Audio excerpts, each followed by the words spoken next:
কৃষি বিশ্ববিদ্যালয় কলেজ কর্তৃক আয়োজিত অনলাইন ক্লাস ও সলভ প্রোগ্রামে তোমাদের সবাইকে স্বাগতম জানাচ্ছি। আমরা যান্ত্রিক এবং কারিগরি কিছু ত্রুটির কারণে ক্লাসটি সময়মতো শুরু করতে পারলাম না, আন্তরিকভাবে দুঃখিত। সেজন্য একবার ভেবেছিলাম হয়তো আজকে ক্লাসটি নেওয়াই সম্ভব হবে না, কিন্তু তারপরেও যেহেতু সুযোগ এসেছে তাই আর সেটি নষ্ট না করে আমরা চলে এসেছি তোমাদের সাথে কথা বলতে। আমরা আশা করি এখন থেকে বাকি যেটুকু সময় আমাদের সেটা পরিপূর্ণভাবে কাজে লাগানোর চেষ্টা করব এবং আমরা সবাই আন্তরিকভাবে মনোযোগ সহকারে আমাদের আজকের লেকচারটি শ্রবণ করব। তোমরা যারাই আজকে ক্লাসে উপস্থিত রয়েছ তাদের প্রত্যেকেই খাতা কলম সামনে রাখবে এবং যদি কোনো ইম্পর্ট্যান্ট টপিকস অথবা কোনো হিন্টস আমি দেই ক্লাসে, তাহলে সেটি অবশ্যই উল্লেখ করবে, তোমাদের খাতায় লিখে রাখবে, লিপিবদ্ধ করবে। পাশাপাশি যদি কোনো কোশ্চেন থাকে তোমাদের, সেটি মেসেজে লিখে জানাবে। আমার কথা তোমরা শুনতে পাচ্ছ কি না স্পষ্টভাবে, বা আমার বোর্ডটি তোমাদের দেখা যাচ্ছে কি না সুস্পষ্টভাবে, সেটি তোমরা কমেন্টস করে জানাতে পারো। তো আমরা আমাদের আর সময় নষ্ট না করে আমাদের মূল যে লেকচার, সেই লেকচারে আমরা যাব। আমরা জাস্ট আমাদের একাদশ শ্রেণীর প্রথম দিকের ক্লাস আমরা বলেছিলাম যে আমরা আমাদের বেসিক আলোচনাগুলো প্রথমে করে নেব এবং খুব ভালোভাবে গুরুত্ব সহকারে, কারণ এই বেসিক যে বিষয়গুলো, সেই বেসিক বিষয়গুলোর উপর ভিত্তি করে আসলে আমরা আমাদের কাঠামোটা দাঁড় করাতে পারি। আমরা হিসাব বিজ্ঞান কে কতটুকু ভালো শিখব বা পারবো সেটা নির্ভর করবে এই বেসিক জ্ঞানটুকুর উপর। হিসাব বিজ্ঞানের মূল যে বিষয়গুলো, যেগুলোর উপর পুরো হিসাব বিজ্ঞান প্রতীয়মান, সেই মূল বিষয়গুলো শুরুতেই আলোচনায় আসে।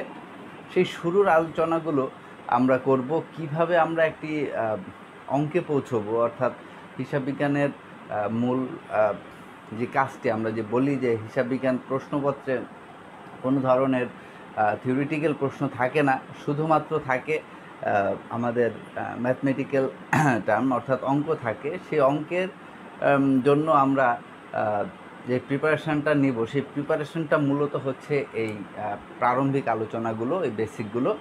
এই প্রিপারেশানের উপর ভিত্তি করে আমরা আমাদের অঙ্কে পৌঁছে যাব এবং সেটা খুব ভালোভাবে, অর্থাৎ কিনা যে অঙ্কটি করার সময় আমাদের আর তখন নতুন করে ভাবতে হবে না কি করব, কিভাবে করব, বা বিচলিত হওয়ার কিছু থাকবে না। আমরা মূলত সেই অঙ্কটা, যেটা আমরা বলি যে প্রাথমিক দাখিলা হিসাব বিজ্ঞানের বা জাবেদা, যেটি প্রথম অঙ্ক, প্রথম ধাপ হিসাব চক্রের, সেই অংশটিতে আমরা কিভাবে যাব সেটি নির্ভর করবে আমাদের এই বেসিক জ্ঞানটুকুর উপর। কাজেই এটাকে কোনোভাবেই হেলা করা যাবে না। আমরা খুব সহজভাবে তোমাদেরকে ক্রোনোলজিক্যালি আমরা বুঝিয়ে দিচ্ছিলাম যে কিভাবে আমাদের সেই জায়গাটিতে পৌঁছতে হবে। আমরা কিছু আলোচনা করেছিলাম তোমাদের সাথে, যে কয়েকটি টপিকস নিয়ে, যেমন সেখানে ছিল আমাদের ঘটনা ছিল, তারপর তোমার ছিল লেনদেন ছিল, তারপর ছিল দুতরফা দাখিলা পদ্ধতি। আমরা ঘটনা এবং লেনদেন সম্পর্কে বিস্তারিত আলোচনা করেছিলাম আমাদের প্রিভিয়াস ক্লাসে।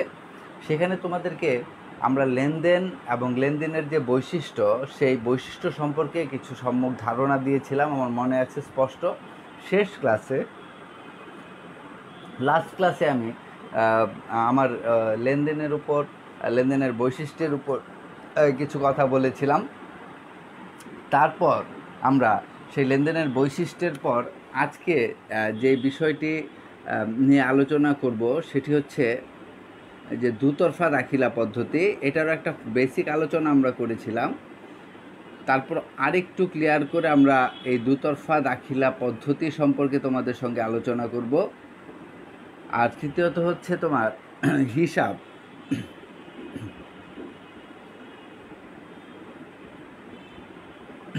দুঃখিত, এই হিসাব কি কি নামে হিসাব হয়, অর্থাৎ আমরা যখনই বলি যে একটি লেনদেনে কমপক্ষে দুটি পক্ষ থাকবে, তাহলে একটা লেনদেনে যে দুটি পক্ষ থাকবে, সেই দুটি পক্ষ আসলে দুটি হিসাব বা দুটি হিসাব শিরোনাম। তো কি কি নামে এই হিসাব হতে পারে বা হিসাব শিরোনাম হতে পারে সেটি আমরা দেখব বা দেখাবো আজকে। তাহলে এখানে আমরা এই দুতরফা দাখিলা পদ্ধতি তে হিসাব এবং দুতরফা দাখিলা পদ্ধতি এই দুটি টপিকস নিয়ে যখন আলোচনা করব, অটোমেটিক্যালি আমরা পরবর্তীতে যেখানে চলে যাব সেটি হচ্ছে হিসাব সমীকরণ। সেটি হচ্ছে হিসাব সমীকরণ। যে দুতরফা দাখিলা পদ্ধতি, তারপর হিসাব বা হিসাবের শিরোনামগুলো আমরা আলোচনা করব, তারপরে আমাদের চলে যাব আমরা হিসাব সমীকরণে। এখন এই যে দুতরফা দাখিলা পদ্ধতি, আমি তোমাদেরকে বলেছিলাম যে দুতরফা দাখিলা পদ্ধতি বা ডাবল এন্ট্রি সিস্টেম যেটিকে বলা হয়, সেই ডাবল এন্ট্রি সিস্টেম বা দুতরফা দাখিলা পদ্ধতি হচ্ছে যে একটি লেনদেন সংগঠিত হওয়ার সাথে সাথে সেখান থেকে দুটি পক্ষ চিহ্নিত করে একটি পক্ষকে ডেবিট এবং অন্য পক্ষকে সমপরিমাণ টাকা দ্বারা ক্রেডিট করে হিসাবের খাতায় লিখতে হবে। এটি হচ্ছে দুতরফা দাখিলা পদ্ধতি। তাহলে এই যে পদ্ধতিটিতে একটি লেনদেন সংগঠিত হওয়ার সাথে সাথেই তার ডেবিট এবং ক্রেডিট বিশ্লেষণ করে একটি পক্ষকে ওই সমপরিমাণ টাকায় ডেবিট এবং আরেকটি পক্ষকে সমপরিমাণ টাকায় ক্রেডিট করতে হয়, এই যে পদ্ধতি বা প্রক্রিয়াটির নামই হচ্ছে দুতরফা দাখিলা পদ্ধতি। এই জন্য আমরা দেখে থাকি যে আসলে আমরা সবসময় এই হিসাব বিজ্ঞানে ডেবিট ক্রেডিট অনেকেরই প্রশ্ন ছিল যে ডেবিট ক্রেডিট এই জিনিসটা কি। এটা হচ্ছে আসলে দুতরফা দাখিলা পদ্ধতি অনুসারে দুটি পক্ষ বা দুটি দিক, যার একটির নাম হচ্ছে ডেবিট আর একটির নাম হচ্ছে ক্রেডিট। অনেকে জানতে চেয়েছো তোমরা মেসেঞ্জারে যে ডেবিট শব্দটির অর্থ কী বা ক্রেডিট শব্দটির অর্থ কী। তো এটার আসলে আবিধানিক যে অর্থ, সে অর্থে ডেবিট বলতে এখানে বোঝাচ্ছে খরচ এবং ক্রেডিট বলতে বোঝাচ্ছে জমা। তো এই যে জমা খরচের হিসাবটি এখানে করা হয়। তবে হিসাব বিজ্ঞানের যে নিজস্ব ভাষা, হিসাব বিজ্ঞানের যে নিজস্ব একটি ভাষা রয়েছে, ব্যবসায়িক ভাষা, সেই ভাষায় আমরা এখানে অঙ্ক করতে গেলে দেখব যে এই মূলত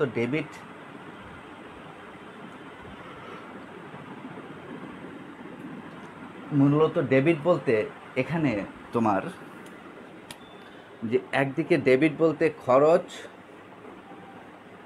আবার সম্পদ,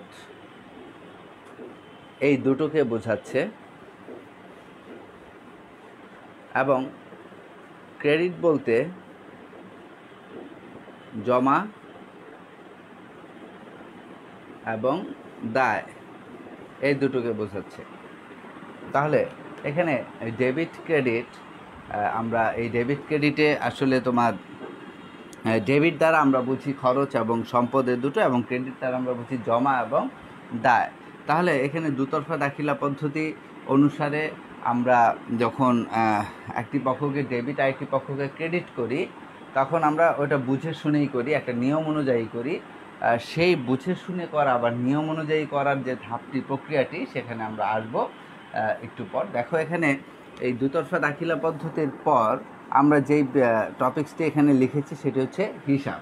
আমি তোমাদেরকে বলেছি যে এই হিসাব মানে আসলে কি, যে হিসাব বলতে আমরা যেটিকে বুঝাবো এখানে, যে একটি লেনদেনে যে কমপক্ষে দুটি পক্ষ থাকবে, সেই দুটো পক্ষ, এখন দুটো পক্ষ মানে দুটো মানুষ নয়, আমরা বলেছি দুটো পক্ষ মানে দুটো হিসাব শিরোনাম, এমন দুটো শব্দ, এই দুটো পক্ষ মানে এমন দুটো শব্দ যে শব্দ দুটো দ্বারা আমরা স্পষ্ট বুঝতে পারবো যে অ্যাকচুয়ালি আমাদের লেনদেনটি কি ঘটেছিল।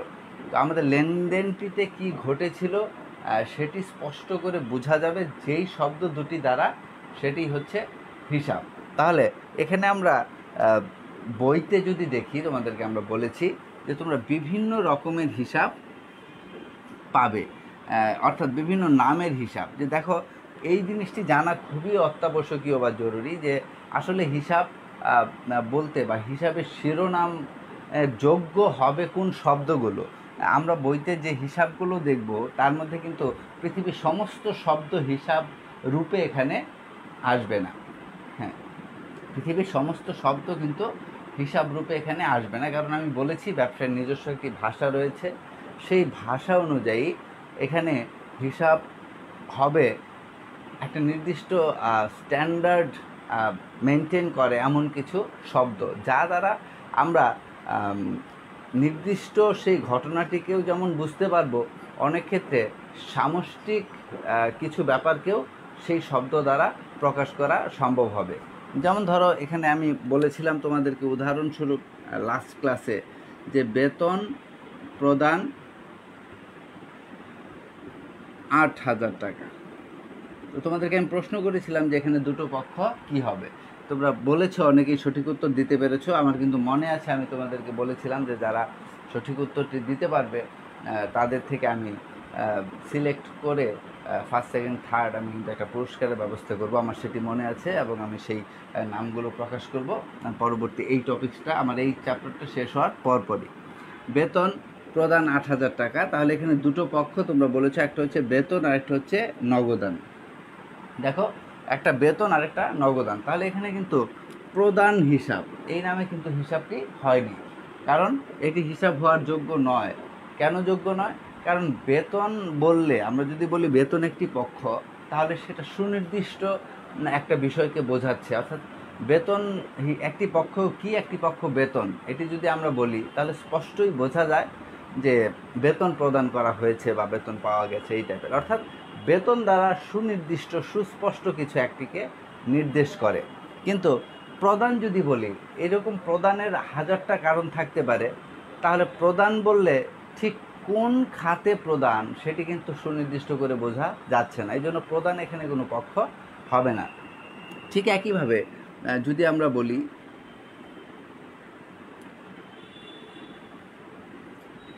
চেকে পণ্য ক্রয়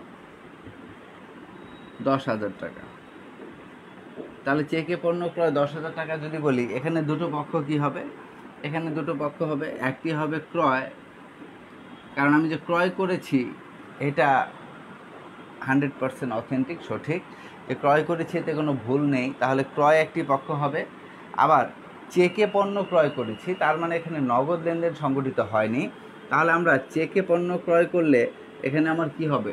আমার যে টাকাটি চলে যাবে ব্যাংক থেকে, তাহলে ব্যাংক থেকে যদি টাকা চলে যায় তাহলে ব্যাংক হবে আরেকটি পক্ষ, এখানে ব্যাংক হবে আরেকটি পক্ষ। তাহলে দেখো, আমরা এখানে ব্যাংক একটি পক্ষ পেলাম এবং ক্রয় একটি পক্ষ, এই দুটো হচ্ছে দুটো পক্ষ। তাহলে এখানে পণ্য ছিল, পণ্য নামে আমরা কিন্তু কোনো হিসাব লিখব না, পণ্যের নামে আমরা কোনো হিসাব লিপিবদ্ধ করব না। তাহলে পণ্য যখনই আমরা বলবো ক্রয়, ক্রয় বলতেই কি বোঝায়? পণ্য ক্রয়কে বোঝায়। ক্রয় বলতেই যেটিকে বোঝাবে সেটি হচ্ছে পণ্য ক্রয়। তাহলে আমরা পণ্যের নামে কোনো হিসাব লিখব না, আমরা ক্রয় নামে লিখব। ক্রয় বলতেই, ক্রয় লিখলেই বোঝা যাবে যে পণ্য ক্রয় করা হয়েছে। তাহলে চেকে পণ্য ক্রয়, এখানে এই ক্রয় একটি পক্ষ, ব্যাংক একটি পক্ষ। তাহলে দেখো, এখানে পণ্য নামে কোনো হিসাব হচ্ছে না, অর্থাৎ পণ্য হিসাব এটি আমরা লিখছি না। তাহলে এটাও হিসাব বিজ্ঞানের যে নিজস্ব ভাষা, সেই ভাষা অনুযায়ী কিন্তু এটি আসছে না।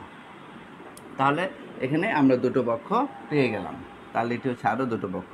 এভাবে আমরা বিভিন্ন প্রকার আরও পক্ষ পাবো, সেই পক্ষগুলো আমাদের পড়তে হবে এবং সেই পক্ষগুলো সম্পর্কে আমাদের সম্যক ধারণা লাভ করতে হবে, নয়তোবা আমরা না বুঝে কাজ করাতে অভ্যস্ত হয়ে যেতে পারি। কারণ আমরা অনেকেই যা করি, মুখস্থ করে ফেলি। একটি শব্দ আমরা যখন শুনবো, যেমন ধরো এখানে বলা হচ্ছে প্রাপ্য হিসাব। তোমরা নতুন, তোমরা অনেকেই এখানে বিজনেস স্টাডিজ থেকে এসেছো, আবার অনেকেই এসেছো বিভিন্ন গ্রুপ থেকে, অর্থাৎ সায়েন্স বা আর্টস থেকে। তাহলে যারা সায়েন্স বা আর্টস থেকে এসেছো তাদের জন্য এই শব্দগুলো একেবারেই নতুন, হয়তো বা তারা এর অর্থটাই হয়তো বা জানে না। তাহলে অর্থ না জানলে পরে তা নিয়ে কোনো প্রকার কাজ করা আদৌ সম্ভব হবে না। তোমাকে প্রথমে প্রত্যেকটি শব্দেরই অর্থ জানতে হবে। আমরা ছোটোবেলায় যখন বইতে পড়েছি, একেবারে ছোট ক্লাস থেকেই কিন্তু আমরা পেয়েছি কি, যে শব্দার্থ থাকে। একটা কবিতা বা একটি গল্প, তারপরে যখনই আমাদের অনুশীলনী থাকে, সেই অনুশীলনীর শুরুতেই কি থাকে? শব্দার্থ। তার মানে ফার্স্ট যে জিনিসটা জানা আমাদের খুব জরুরি সেটা হচ্ছে শব্দার্থ। কারণ আমরা একটি কবিতা মুখস্থ বলতে পারতাম, কিন্তু সেই কবিতা এমন কিছু শব্দ থাকতো যার অর্থ আসলে আমাদের জানা ছিল না। আমরা মাকে বা বাবাকে তখন সেই প্রশ্ন করতাম, এটার মানে কি, ওটার মানে কি। তার মানে হচ্ছে যে শব্দের অর্থটি যদি আমাদের স্পষ্ট জানা থাকে, তখন আমরা সেই বাক্যটি পুরোপুরি বুঝতে পারি। আদারওয়াইজ পুরো কবিতাতেই মুখস্থ আছে বা বলে ফেলেছি, কিন্তু কবিতার যে মূল ভাব, সেই মূল ভাবটি বা কবিতাটি কি মেসেজ দিচ্ছে, সেই মেসেজটি কিন্তু আমাদের জানা ছিল না। যখন শব্দার্থ পড়ে বা জেনে আমরা সেই মেসেজটি বা কবিতার মূল ভাবটি বুঝতে পারি, তখন কিন্তু সেই কবিতার প্রতি আরও একটু আন্তরিকতা আমাদের তৈরি হয় এবং আমরা বুঝতে পেরে অন্যরকম এক আনন্দ উপলব্ধি করি। তো কাজেই এই সমস্ত ক্ষেত্রেই আমাদের অর্থগুলো ক্লিয়ার হয়ে নিতে হবে। তাহলে এখানে দেখো প্রাপ্য হিসাব। প্রাপ্য হিসাব মানে কি? আমরা বলেছি যে প্রাপ্য হিসাব, অনেকেই বলে যে প্রাপ্য হিসাব মানে হচ্ছে কি দেনাদার। হ্যাঁ, এটি সঠিক যে প্রাপ্য হিসাব হচ্ছে দেনাদার, অর্থাৎ দেনাদারের আরেকটি নাম হচ্ছে প্রাপ্য হিসাব। তো এখন আমরা কোন শব্দটি আসলে ব্যবহার করব, দেনাদার শব্দটি নাকি প্রাপ্য হিসাব? বর্তমান সময়ে এই দেনাদার শব্দটি আর ব্যবহার করা যাবে না। আমাদের ব্যবহার করতে হবে কি? ব্যবহার করতে হবে প্রাপ্য হিসাব এই শব্দটি। কারণ এই প্রাপ্য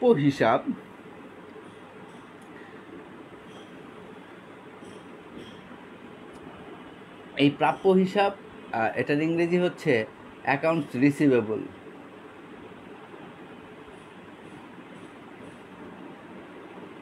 অ্যাকাউন্টস রিসিভেবল। দেনাদার মানে হচ্ছে ডেটর্স। দেখো এই দুটো শব্দই সঠিক আসলে, দেনাদার বা ডেটর্স অথবা প্রাপ্য হিসাব বা অ্যাকাউন্টস রিসিভেবল। আমরা মূলত হিসাব বিজ্ঞানের যে ভাষা বা শব্দগুলো বা হিসাব বিজ্ঞানের যে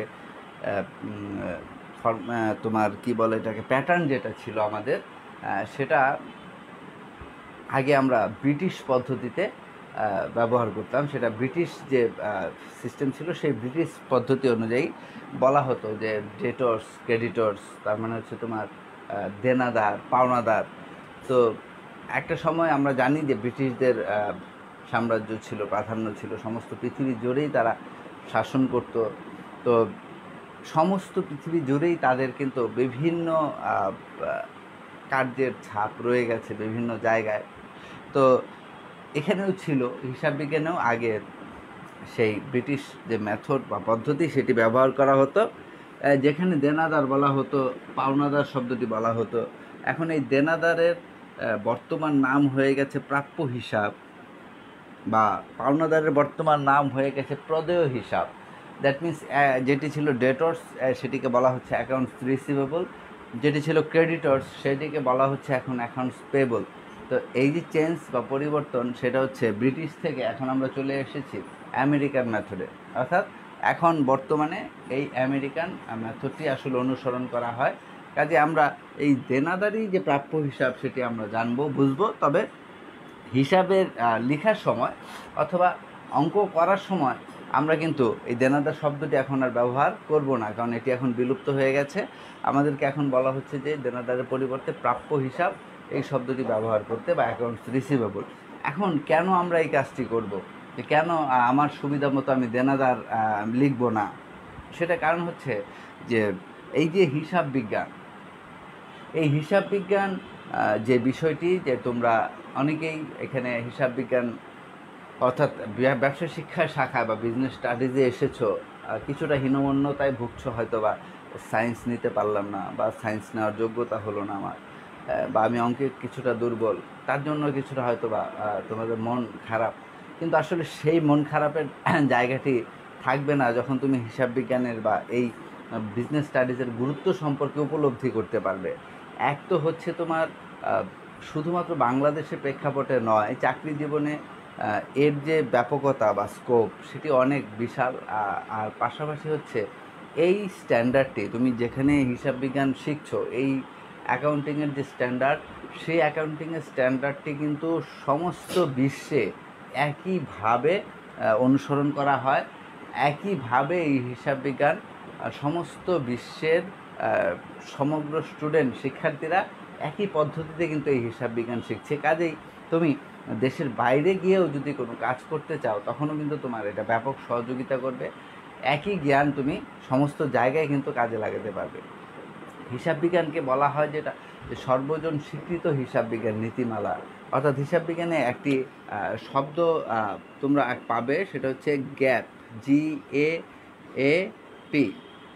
এই গ্যাপ মানে হচ্ছে জেনারেলি অ্যাকসেপ্টেড অ্যাকাউন্টিং প্রিন্সিপালস।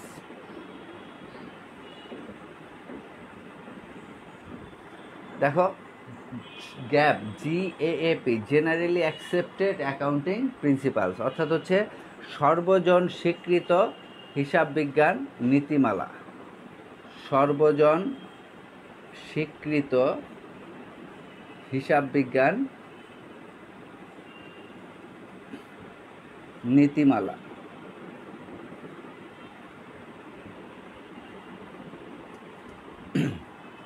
তার মানে কি, এই যে সর্বজন স্বীকৃত হিসাব বিজ্ঞান নীতিমালা, তার মানে হচ্ছে পৃথিবীর সমস্ত দেশের কিন্তু শিক্ষার্থীরা এই একই নিয়মে এই হিসাব বিজ্ঞানটি শিখছে। অর্থাৎ এর যে রোলস বা নিয়ম, এই নিয়মটি বা রোলসটি বা নীতিমালাটি, এটা কিন্তু সমগ্র বিশ্বে একইভাবে অনুসরিত হচ্ছে।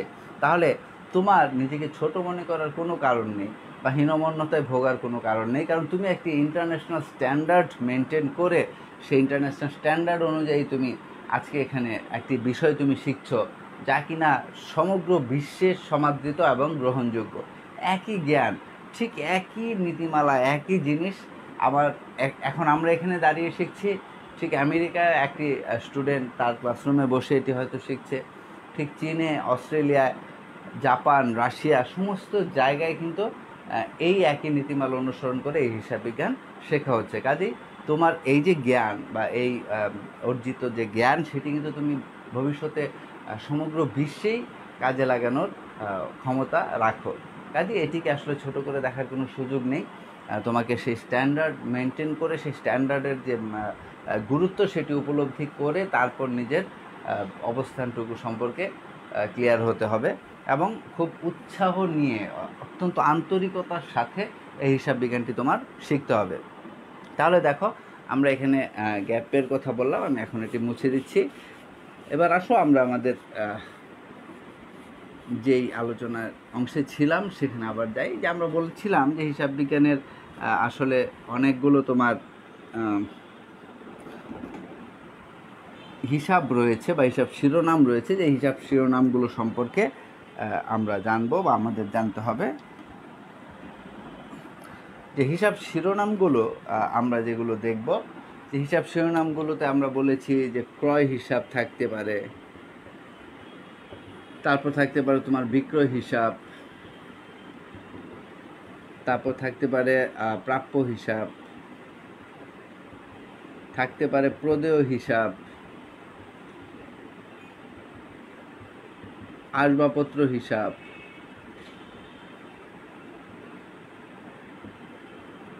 দালান কোঠা হিসাব,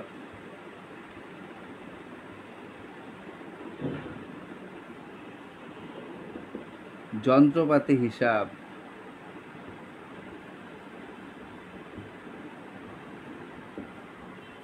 এরকম নানান রকমের হিসাব থাকতে পারে। তাহলে এই সমস্ত হিসাব, আরও অনেক ধরনের হিসাব রয়েছে। এখন দেখো আমরা প্রাপ্য হিসাব, একটু আগে বলছিলাম যে প্রাপ্য হিসাবটি আসলে কি, নাম তো শুনলাম যে প্রাপ্য হিসাব। এখন এই প্রাপ্য হিসাব বলতে আসলে আমরা কি বুঝি? যে প্রাপ্য হিসাব মানে হচ্ছে যখন আমরা ধারে পণ্য বিক্রয় করি, তখন আমাদের এই প্রাপ্য হিসাবটি সৃষ্টি হয়। অর্থাৎ আমি যদি কারো কাছে ধারে পণ্য বিক্রয় করি, তাহলে কি হবে, যে তার কাছে আমি টাকা পাবো নাকি তাকে দিতে হবে? যে আমি যখন ধারে পণ্য বিক্রয় করব তখন কি সে আমাকে টাকা দিবে, তাই না? আমি যদি কারো কাছে পণ্য বিক্রয় করি বাকিতে বা ধারে, তার মানে আমি তাকে পণ্যটি দিয়ে দিলাম কিন্তু সে এখনও আমাকে টাকাগুলো দেয়নি, টাকাগুলো সে দিবে। তাহলে দেখো একটা মজার ব্যাপার, সেটা হচ্ছে আমি এটি মুছে দিলাম। আমরা জানি যে দেনাদার যেটি, দেনাদারকে কি বলা হয় এখন? প্রাপ্য হিসাব। আবার পাওনাদারকে কি বলা হয়? পাওনাদারকে বলা হয় প্রদেয় হিসাব। দুঃখিত। তাহলে যখন আমি ধারে পণ্য বিক্রয় করব, ধারে পণ্য বিক্রয়, আমার লেনদেনটি হবে এমন যে ধারে পণ্য বিক্রয় 5,000 টাকা। তো লক্ষ্য করো প্রিয় শিক্ষার্থী, এখানে ধারে পণ্য বিক্রয় করলে বিক্রয় একটি পক্ষ হবে নিঃসন্দেহে, বিক্রয় একটি পক্ষ নির্দ্বিধায়। আরেকটি পক্ষ কি? যে ধারে পণ্য বিক্রয়, বিক্রয় একটি পক্ষ। যেহেতু ধারে করা হয়েছে তাহলে এখানে নগদান তো একটি পক্ষ হবে না। যেহেতু ধারে পণ্য বিক্রয় করা হয়েছে তাহলে নগদান এখানে কোনো পক্ষ হবে না। তাহলে এখানে আরেকটি পক্ষ কি হবে? এই যে ধারে বা বাকিতে যে বিক্রয় করা হয়েছে, এই ধারে বা বাকিতে বিক্রয় করার ফলে কি হয়েছে? তোমার দেনাদার সৃষ্টি হয়েছে। অর্থাৎ আমি পণ্যটি ধারে বিক্রয় করেছি বা বাকিতে বিক্রয় করেছি, এবার সে আমাকে টাকা দিবে, ভবিষ্যতে সে আমাকে টাকা দিবে। তো দেখো, আমরা অনেকেই এই জায়গায় একটু নতুন যারা থাকি তখন কনফিউজড হয়ে যায় আসলে দেনাদার এবং পাওনাদার নিয়ে। তো সেই ক্ষেত্রে আমি বোঝার সুবিধার্থে বা মনে রাখার সুবিধার্থে একটি কথা বলে দিচ্ছি, সেটি মনে রাখবে যে দেনাদার মানে কি? যে দিবে সে হচ্ছে দেনাদার। যখনই আমরা ধারে পণ্য ক্রয় অথবা ধারে পণ্য বিক্রয় করব, তখন আমরা বুঝবো যে আমাদের এমন দুটো পক্ষ তৈরি হবে, একজন টাকা দিবে আর একজন টাকা পাবে। যেমন আমি যদি ধারে পণ্য ক্রয় করি তাহলে কি হবে? অন্য কেউ আমার কাছে টাকা পাবে। আবার আমি যদি ধারে পণ্য বিক্রয় করি তাহলে কি হবে? যে সে আমাকে টাকা দিবে। তাহলে একজন টাকা দিবে আর একজন টাকা পাবে। তাহলে লক্ষ্য করো, এখানে ধারে পণ্য বিক্রয় 5,000 টাকা। আমি যদি এখানে ধারে পণ্য বিক্রয় করি তাহলে কি হচ্ছে? যে সে কি করবে? টাকা দিবে। তাহলে এই যে এই ক্ষেত্রে টাকা দিবে। আবার ধারে পণ্য ক্রয় 3,000 টাকা, এটা যদি বলি তাহলে এক্ষেত্রে কি? টাকা পাবে, কারণ ক্রয় করেছি, টাকা পরিশোধ করতে হবে, তাহলে টাকা পাবে। তা লক্ষ্য করো, এই যে টাকা দিবে, এই দিবে কি দিয়ে শুরু? দ দিয়ে। দেনাদার কি দিয়ে শুরু? দ দিয়ে। তাহলে যখনই ধারে পণ্য বিক্রয় প্রশ্ন করবে তুমি যে ধারে পণ্য বিক্রয় করার ফলে যে পক্ষটি তৈরি হলো, সেই পক্ষটি কি আমাকে টাকা দিবে না পাবে? তো আমরা যখনই বলবো বিক্রয় করেছি তাহলে কি? টাকা দিবে। তাহলে দিবে কি দিয়ে শুরু? দ দিয়ে।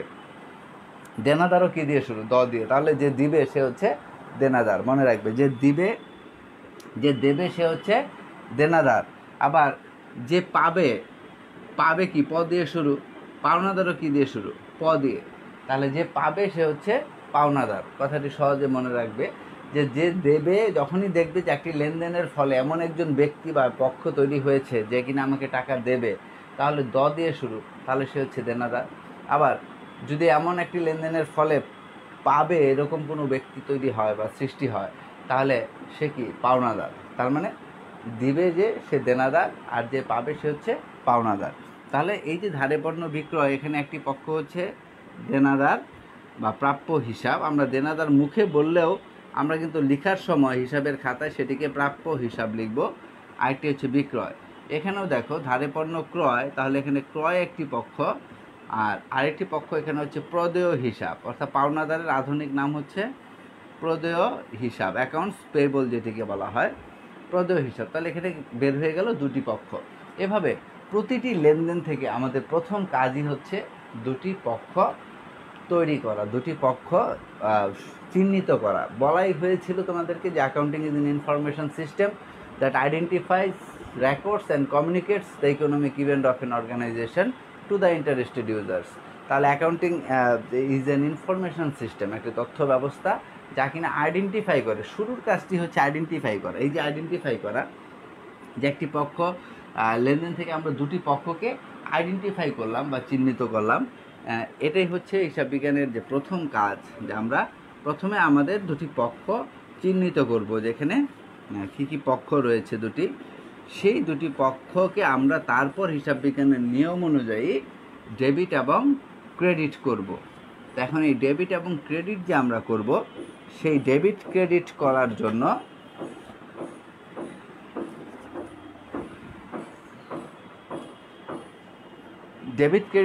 জন্য আমাদের একটি ফর্মুলা অনুসরণ করতে হবে, যেই ফর্মুলাটি আসলে হিসাব বিজ্ঞানের গোল্ডেন ইকুয়েশন বা স্বর্ণ সমীকরণ নামে পরিচিত। গোল্ডেন ইকুয়েশন বা স্বর্ণ সমীকরণ আমরা বলে থাকি যে সায়েন্সের ক্ষেত্রে দেখো, ফিজিক্স, কেমিস্ট্রি, বায়োলজি, ম্যাথ, প্রত্যেকটি ক্ষেত্রে, প্রত্যেকটি সাবজেক্টের ক্ষেত্রেই হিউজ অনেকগুলো ফর্মুলা মুখস্থ করতে হয় বা মনে রাখতে হয়। অনেক অনেক ফর্মুলা, মানে এগুলোর আসলে কোনো সীমা নেই। তো এই যে এত এত ফর্মুলা মনে রাখা, তারপর আবার সেটিকে যথাসময় যথাস্থানে প্রয়োগ ঘটানো, এর জন্য কিন্তু সত্যিকার অর্থেই তোমার অনেকটা মেধা বুদ্ধি খাটানোর প্রয়োজন হয়, অনেক বেশি পরিশ্রম করার প্রয়োজন পড়ে। কিন্তু আমাদের এই হিসাব বিজ্ঞানে দেখো, যা বলা হয়েছে হিসাব বিজ্ঞান, আমি বলেছি যদিও নাম হিসাব বিজ্ঞান, কিন্তু বিজ্ঞান কেন আসলে? বিজ্ঞান এই জন্যই কারণ এটি একটি সুন্দর ছকে, একটি ফর্মুলায় প্রতিষ্ঠিত এবং পরিচালিত হচ্ছে, এই জন্য এটি বিজ্ঞান। কিন্তু এক্ষেত্রে এই পুরোপুরি এটা 100% পিওর সায়েন্স নয়, যে এর প্রত্যেকটি পদে পদেই আমাদেরকে বিভিন্ন রকমের ফর্মুলা অনুসরণ করতে হবে, ব্যাপারটি আসলে এরকম নয়। শুধুমাত্র একটি মূল ফর্মুলার উপর বেস করে, ভিত্তি করে সমস্ত হিসাব বিজ্ঞান পরিচালিত হচ্ছে, এবং সেই স্বর্ণ সমীকরণটি সেটি হচ্ছে এ সমান সমান এল প্লাস ও ই। এটি হচ্ছে হিসাব বিজ্ঞানের গোল্ডেন ইকুয়েশন বা স্বর্ণ সমীকরণ। এখানে বলা হচ্ছে এ সমান সমান এল প্লাস ও ই।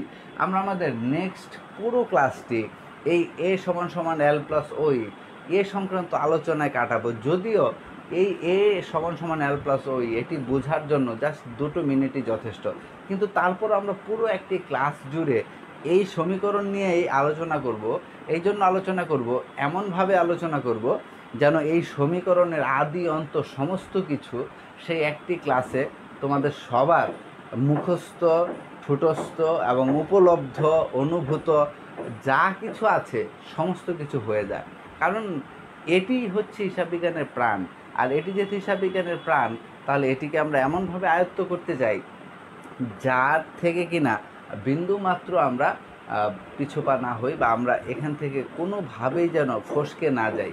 এই হিসাব সমীকরণটি যদি পুরোপুরিভাবে আমরা বুঝে নিতে পারি, তাহলে হিসাব বিজ্ঞানের বলতে পারো অনেকাংশই তোমার কাছে সহজ হয়ে যাবে, এবং তুমি শুধুমাত্র এটিকে অনুসরণ করে বাকি কাজগুলো নির্দ্বিধায় খুব সহজে স্মুথলি করে যেতে পারবে। এই জন্য আমরা এই হিসাব সমীকরণ নিয়ে পরবর্তী ক্লাসে বিস্তারিত আলোচনা করব। আজকে শুধুমাত্র আমি এর কিছু এই উপাদানগুলো সম্পর্কে আমি সামান্য একটু ধারণা দিয়ে দিচ্ছি তোমাদেরকে। তোমরা এইটুকু আগে মাথায় রাখবে এবং খেয়াল করবে, তারপর আমরা পরবর্তী ক্লাসে বিস্তারিত আলোচনা করব। এখানে দেখো, হিসাব সমীকরণে যেটি বলা হচ্ছে এ সমান সমান এল প্লাস ওই, এখানে এ বলতে বোঝানো হচ্ছে অ্যাসেট। এ মানে হচ্ছে অ্যাসেট। অ্যাসেট মানে কি? অ্যাসেট মানে হচ্ছে সম্পদ। এল মানে হচ্ছে লাইবিলিটিস। লাইবিলিটিস মানে হচ্ছে দায়। ওই মানে হচ্ছে ওনার্স ইকুইটি।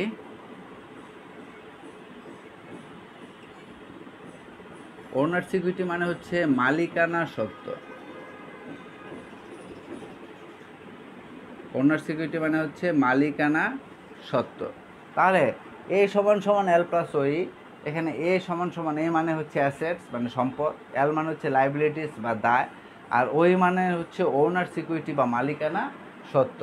কাজেই এখানে এই সমীকরণটি কি বোঝাচ্ছে? আসলে সমীকরণের 3টি উপাদান সম্পর্কে আমরা ধারণা পেলাম, যেখানে এ তে বলা হচ্ছে অ্যাসেট বা সম্পদ, এলতে বলা হচ্ছে লাইবিলিটিস বা দায়, এবং ওই বা ওনার্স ইকুইটিতে বলা হচ্ছে মালিকানা সত্ত্ব। তাহলে দেখো প্রিয় শিক্ষার্থী, এখানে আমরা এই 3টি উপাদানের সম্পর্কে সংক্ষিপ্ত রূপ ছিল এটি। এই এলাবোরেশন আর অ্যাব্রিভিয়েশন আমরা দুটো দেখলাম এখানে। এই এ সমান সমান এল প্লাস ওই, এটা যেটা বলা হচ্ছে মূল ফর্মুলাটি, যে সম্পদ সমান সমান দায় প্লাস মালিকানা সত্ত্ব। সম্পদ সমান সমান দায় প্লাস মালিকানা সত্ত্ব, অর্থাৎ একটা প্রতিষ্ঠানে যত টাকার সম্পদ থাকবে তত টাকা মিলে কি হবে, দায় এবং মালিকানা সত্ত্ব হবে। অর্থাৎ একটা প্রতিষ্ঠানে যদি 1 লক্ষ টাকার সম্পদ থাকে, তাহলে সেই প্রতিষ্ঠানের দায় আর মালিকানা সত্ত্ব মিলেও কত হবে, 1 লক্ষ টাকা হবে। তাহলে কিভাবে সেটি সম্ভব, আসলে আমরা একটু দেখে নেই, এটা মুছে নিই। আমরা একটুখানি সেই ব্যাপারে ধারণা তোমাদের দিয়ে দিচ্ছি। বলা হচ্ছে যে একটা প্রতিষ্ঠানে যত টাকার সম্পদ থাকবে তত টাকারই কি হবে, দায় এবং মালিকানা সত্ত্ব হবে। এখন দেখো, বলা হচ্ছে প্রতিটি লেনদেন হিসাব বিজ্ঞানের এই সমীকরণ দ্বারা প্রভাবিত। অর্থাৎ তুমি যত লেনদেনে নিয়ে আসো না কেন, যে কোনো লেনদেনে নিয়ে আসো না কেন, সেটা এই সমীকরণের মধ্যেই পড়বে, অর্থাৎ এই ফর্মুলায় মিলে যাবে। তাহলে অদ্ভুত ব্যাপার না, খুব চমৎকার একটি বিষয় যে যত লেনদেন রয়েছে পৃথিবীতে সমস্ত লেনদেনই এই ফর্মুলার মধ্যে এসে পড়বে। আসলেই তাই, এই জন্য এটাকে বলা হচ্ছে গোল্ডেন ইকুয়েশন বা স্বর্ণ সমীকরণ। তো লক্ষ্য করো, আমরা যদি বলি যে জনাব জনসন নগদ 50,000 টাকা এবং 30,000 টাকা ব্যাংক ঋণ নিয়ে কারবার আরম্ভ করলেন।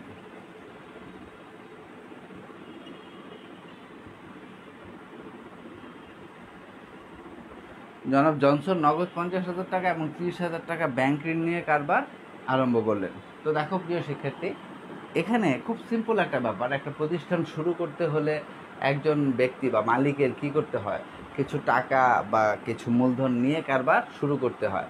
তাহলে এখানে একজন মালিক বা একজন ব্যক্তি সে কি করেছে, নগদ তার নিজস্ব যে টাকা ছিল সেখান থেকে 50,000 টাকা এবং 30,000 টাকার ব্যাংক লোন বা ব্যাংক ঋণ নিয়ে কারবার আরম্ভ করলেন। তাহলে এখন দেখো, এখানে জনাব জনসন মোট কত টাকা নিয়ে কারবারটি আরম্ভ করেছেন। আমি যদি তোমাকে প্রশ্ন করি, তাহলে তুমি কি বলবে, মোট 50,000 এবং 30,000 অর্থাৎ 80,000 টাকা নিয়ে কারবারটি আরম্ভ করেছেন। তাহলে আমার প্রশ্ন হচ্ছে, এই প্রতিষ্ঠানে তাহলে এখন নগদ টাকা আমরা জানি সম্পদ, তাহলে মোট সম্পদের পরিমাণ কত এই প্রতিষ্ঠানে? মোট সম্পদের পরিমাণ হচ্ছে 80,000 টাকা। তাহলে আমি লিখতে পারি, এই যে এ বা অ্যাসেট, এর নিচে আমি লিখতে পারি 80,000 টাকা। তার মানে এখানে এই প্রতিষ্ঠানে এখন মোট সম্পদ রয়েছে কত টাকা, 50 এবং 30, মোট 80,000 টাকা নগদ রয়েছে। এখন এই 80,000 টাকার মধ্যে আমরা ঋণ নিয়েছি কতটুকু, ঋণ করে এনেছি কতটুকু, 30,000 টাকা। 30,000 টাকা যে ঋণ করে এনেছি তাকে আমাদের পরিশোধ করতে হবে না? অবশ্যই নির্দিষ্ট সময়ের মধ্যে সেটি পরিশোধ করতে হবে। তাহলে এই যে 30,000 টাকা যে ঋণ করে এনেছি, এটিকে বলা হচ্ছে লায়াবিলিটিস বা দায়, দেখো, যা কিনা পরিশোধ করতে হবে। তাহলে আমি তোমাকে প্রশ্ন যদি করি, এই লেনদেনে দায় রয়েছে কত টাকার, তুমি বলবে 30,000 টাকার দায় রয়েছে, তার লায়াবিলিটিস রয়েছে 30,000 টাকা। আচ্ছা, মালিক নিয়ে এসেছে কতটুকু, মালিকের নিজস্ব কতটুকু? এখানে মালিকের নিজস্ব হচ্ছে 50,000। তাহলে মালিকের নিজস্ব যেইটুকু 50,000, সেটিকেই বলা হয় ওনার সিকিউরিটি বা মালিকানা সত্ত্ব। মালিকানা সত্ত্ব কথাটির মানে হচ্ছে মালিকের অধিকার, অর্থাৎ প্রতিষ্ঠানের যতটুকু সম্পত্তির উপর মালিকের অধিকার রয়েছে ততটুকুকেই বলা হয় মালিকানা সত্ত্ব। তাহলে দেখো, মোট সম্পদ রয়েছে এই প্রতিষ্ঠানে 80,000 টাকা, যার মধ্যে পুরো 80,000 টাকাই কি মালিকের? না, মালিকের অধিকার রয়েছে এর মধ্যে 50,000 টাকায়, যা কিনা সে নিজস্বভাবে দিয়েছে। তাহলে এই 50,000 টাকা যে নিজস্ব অর্থ মালিকানা সত্ত্বের মধ্যে পড়বে, কারণ মালিকের অধিকার রয়েছে 50,000 টাকার উপর। তাহলে এখানে আমি লিখলাম 50,000 টাকা মালিকানা সত্ত্ব। এবার দেখো, লক্ষ্য করো, আমার সম্পদ কত টাকা, 80,000 টাকা। এবার দেখো, সমান সমান দায় প্লাস মালিকানা সত্ত্ব মিলে কত টাকা হলো, 80,000 টাকা হলো। এভাবে প্রতিটি লেনদেন প্রতিটি লেনদেন এই হিসাব সমীকরণ দ্বারা প্রভাবিত হবে, প্রতিটি লেনদেনের ফলে এই হিসাব সমীকরণটি মিলে যাবে। যেমন ধরো এখন যদি আমি বলি নগদে